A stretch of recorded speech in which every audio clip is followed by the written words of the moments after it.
Hola, sean todos bienvenidos a mi canal, soy Fran y en el día de hoy seguimos con el capítulo 1, Anatomía de la mentalidad populista, donde hablaremos del punto 3, el punto número 3, titulado La paranoia antineoliberal. El exministro de Economía argentino y ex candidato a la presidencia de ese país, Ricardo López Murphy, bromea que cuando sus nietos se portaban mal y no se querían ir a dormir, les dice: si no te portas bien, voy a llamar a los neoliberales. La historia no pasaría de ser una anécdota divertida si su trasfondo no formara parte sustancial de la tragedia latinoamericana y su adición populista y socialista. Si antes con la cepa y la teoría de la dependencia, la culpa de todo era del imperialismo yanqui y del capitalismo internacional que nos condena al subdesarrollo, hoy en nuestras partes de la región, el neoliberalismo es el demonio al que suele responsabilizar de todos nuestros males. Para los populistas y los idiotas latinoamericanos y europeos, siguiendo el concepto del ya citado manual de Apoyuelo, Montaner y Vargas Llosa, dijo: el neoliberalismo es una especie de genio maligno que amenaza con sumergirnos en las tinieblas para siempre. En 2002, por ejemplo, Chávez diría con esa inmoderación que lo caracterizaba que el neoliberalismo es el camino al infierno. Y en 2015, Evo Morales sostendría que el neoliberalismo es el responsable de los problemas de Bolivia. En México, por su parte, el candidato filochavista Manuel López Obrador llegó a afirmar en 2014 que el país estaba podrido como producto de 30 años de neoliberalismo, sistema que, según él, generaba esclavitud y que por tanto debía ser superado de una vez. Mientras tanto, en 2013, Rafael Correa advertiría de que Ecuador no iba a permitir ningún tipo de neoliberalismo. Y en 2014, en Chile, el senador de la coalición gobernante de la presidenta Bachelet, Jaime Quintana, aseguraba que el gobierno iba a poner una retroexcavadora porque había que destruir los cimientos anquilosados del modelo neoliberal de la dictadura. Cristina Fernández de Kirchner, por supuesto, tampoco perdió su oportunidad para dejar claro en 2014 que todo lo que hacía su gobierno lo hacía porque era antineoliberal, justificando uno de sus tantos programas asistenciales, esta vez para estudiantes. Dijo: esos chicos son los hijos del... Estos chicos son los hijos del neoliberalismo. Son los chicos cuyos padres no tenían trabajo o lo perderían, o no fueran educados en la cultura del trabajo y necesitan de la presencia del Estado para salir adelante. Referencias como estas se encuentran por miles a diario en el discurso político y académico de la región. De hecho, el famoso Foro de Sao Paulo, que con el patrocinio de Cuba reunió prácticamente a todas las organizaciones y movimientos de izquierda de América Latina tras la caída del muro de Berlín, afirmó que el origen de todos los males era y es el neoliberalismo. Según las conclusiones expuestas en el cuarto encuentro de este foro, celebrado en La Habana en 1993, América Latina y el Caribe insertos en el mundo unipolar conformado por bloques económicos hegemónicos que redefinen en función de parámetros tecnológicos los términos de intercambios y de la división internacional del trabajo, resisten la aplicación del modelo neoliberal. Esto porque para ellos era evidente que el presente estado de la economía y la política en el continente conduce a una persistente violación de los derechos humanos de nuestros pueblos, provocando estallidos sociales y acciones desesperadas, así como una amplia movilización popular de rechazo al neoliberalismo. En otras palabras, se viene a decir que todos nuestros males son culpa del neoliberalismo y nuestra salvación solo puede ser el socialismo del siglo XXI. Pero veamos ahora al centro del asunto y expliquemos qué es realmente el neoliberalismo y de dónde viene el término, tan maldecido por nuestros populistas. Comencemos diciendo que en un estudio sobre dicho concepto, los investigadores Taylor C. Boas y Jordan Gansmore concluyeron que este habría prácticamente perdido todo significado, porque se usaba para definir así cualquier cosa, convirtiéndose más bien en un eslogan que, especialmente en América Latina, se utiliza para atacar y desprestigiar reformas pro mercado. Pero el origen del término sorprendería a cualquier latinoamericano o europeo, incluyendo a quienes lo denuncian como la causa de todos los males. Pues resulta que fue en 1932 cuando el intelectual alemán Alexander Rostow acuñó el concepto.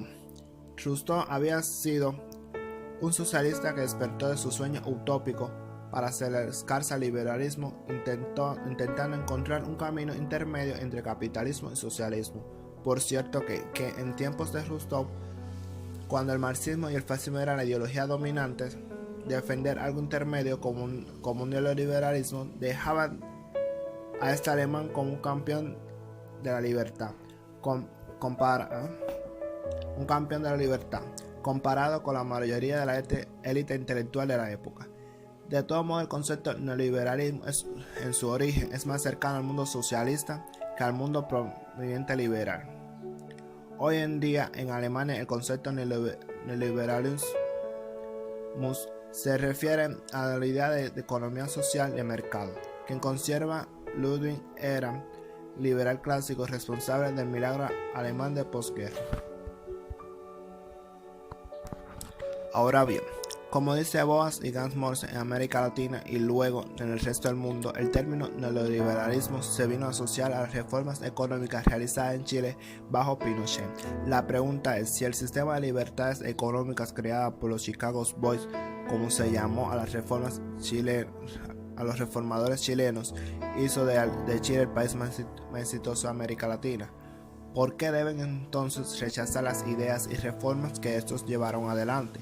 Le gusta o no a muchos académicos, políticos e intelectuales de izquierda, como veremos en el próximo capítulo, Chile se convirtió en un referente para el mundo tras las transformaciones económicas realizadas por los Chicago Boys y profundizados por los gobiernos democráticos que los siguieron. Este referente impresionó aún más cuando el mismo régimen autoritario dio pie a una transición democrática, restaurando así tanto las libertades económicas como las políticas. Liberalizar es precisamente lo que el populista y el totalitario no quieren, porque desean mantener el control de la población en sus manos. Nada hace más dependiente a la gente del poder que el control sobre sus ingresos, sus trabajos y sus propiedades. Lo importante es insistir en que nadie que quiera derrotar el populismo y el socialismo en América Latina debería utilizar el concepto neoliberalismo para definir su posición o para describir reformas pro mercado. Esto es así por la sencilla razón de que este concepto tiene una carga valorativa y emotiva de inmoralidad que hace imposible defender nada que se asocie con ese nombre y además porque es históricamente incorrecto hacerlo. De lo que debemos hablar es del sistema libre emprendimiento y la dignidad de pararse sobre los propios pies, pues solo un sistema basado en esos valores permite generar las oportunidades y espacios de libertad para que las personas en los distintos niveles sientan el orgullo de proveer bienestar por sí mismos y para sus familias. En ese sistema que suele llamarse capitalismo, el que ha reducido la pobreza a niveles sin precedentes en la historia mundial, el profesor de la Universidad de Columbia, Xavier Sala y Martín, uno de los máximos expertos en el mundo en la materia de desarrollo económico, no nos deja dudas acerca de cuál es el camino que debería seguir América Latina para superar la pobreza de una vez. Veamos su reflexión para acabar con una serie de mitos que repiten permanentemente los populistas latinoamericanos. A través de la historia, las sociedades humanas han sido formadas por unos pocos ciudadanos muy ricos y una aplastante mayoría de pobres. El 99,9% de los ciudadanos de todas las sociedades de la historia, desde los cazadores, recolectores de la edad de piedra, hasta los campesinos fenicios, griegos, etruscos, romanos, godos u otomanos de la antigüedad, pasando por los agricultores de la Europa medieval, la América de los incas, los aztecas o los mayas, la Asia de las dinastías imperiales o la África precolonial, vieron en su situación de pobreza extrema. Absolutamente todas estas sociedades tenían a la mayoría de la población al límite de la subsistencia, hasta el punto que cuando el clima no acompañaba, una parte importante de ellos moría de inanización. Todo esto empezó a cambiar en 1760, cuando un nuevo sistema económico nacido en Inglaterra y en Holanda, el capitalismo, provocó una revolución económica que cambió las cosas para siempre. En poco más de 200 años el capitalismo ha hecho que el trabajador medio de una economía de mercado media no solo haya dejado de vivir en la frontera de la subsistencia, sino que incluso tenga acceso a placeres que el hombre más rico de la historia, el emperador Mansa Musa I, no podía ni imaginar. El capitalismo no es un sistema económico perfecto, pero cuando se trata de reducir la pobreza en el mundo, es el mejor sistema económico que jamás lo ha visto el hombre. Reflejando este punto, el gran economista y periodista estadounidense Henry Hazlitt abriría un libro de The Conquest of Poverty, afirmaba que la historia de la pobreza es casi la historia de la humanidad. Los escritores antiguos no dejaron descripción específica de ella. La pobreza era la regla normal. La hambruna, recuerda Hazlitt, estaba a la orden del día incluso en países como Inglaterra y Francia, donde hoy es inconcebible. La posibilidad de superar toda esa miseria gracias a la economía de mercado y la libertad es que los Angus Deaton, Premio Nobel de Economía de 2015, ha llamado el gran escape, donde Deaton, los estándares de vida de hoy son mucho más altos que hace un siglo, y más gente escapa de la muerte en la infancia y vive lo suficiente para experimentar esa prosperidad. Según Deaton, los estándares de la vida de hoy son mucho más altos que hace un siglo, y más gente escapa de la muerte en la infancia y vive lo suficiente para experimentar esa prosperidad. En los países donde el análisis histórico serio de escasez y las poblaciones son presas del populismo, pocas veces se comprende que todos los beneficios que el ser humano posee se han producido gracias a la cooperación pacífica y el intercambio voluntario. Los zapatos que calzamos, los cimientos de nuestras viviendas, el teléfono con el que nos comunicamos, el frigorífico o el vehículo que nos transporta, todo ese producto es del intercambio. Los latinoamericanos podemos adquirir esos bienes por nuestra capacidad de producir otro bien, recibir un salario y tener entonces poder adquisitivo de comprar aquello que importamos y que ha sido producido de un esquema de colaboración donde han existido millones de transacciones.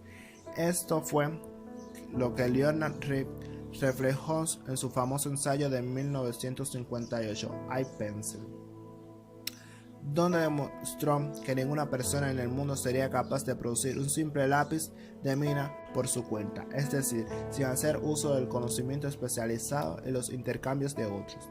La poca apreciación por el ingenio humano que nos ha sacado de las cavernas y nos ha transportado a un mundo moderno, donde la esperanza de vida y la calidad de la misma son hoy muy superiores a las clases nobles de la antigüedad, sumergen a muchos latinoamericanos en un relato absurdo en contra de su propia individualidad, sus capacidades y sus posibilidades de superación.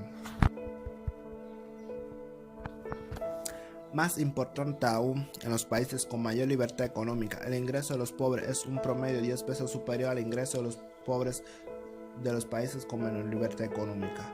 No es el mismo ser pobre en Suiza que en Venezuela. La expectativa de vida en tanto es casi 20 años mayor entre los habitantes de los países con mayor libertad económica en el mundo que en aquellos con menor libertad económica. Y la protección de derechos civiles y políticos como la libertad de expresión es más del noble en los países que se respetan la libertad económica que en aquellos que el gobierno interfiere en todo. Esto es lógico y se explica porque una sociedad con libertades económicas genera riqueza y espacios de libertad que dan a los ciudadanos independencia de los gobernantes, permitiéndoles así exigir respetos por sus derechos y desafiar el poder establecido si ese respeto no es garantizado. De ahí que muchos populistas en América Latina buscan destruir la libertad económica, pues saben que así lograrán hacer esos segmentos importantes de la población dependientes del poder político y de las prebendas que esos reparten, con lo que con lo cual neutralizan la posibilidad de resistencias en sus planes e incluso logran masas completas de personas dispuestas a dar la vida por defender a los populistas del turno para no perder sus beneficios.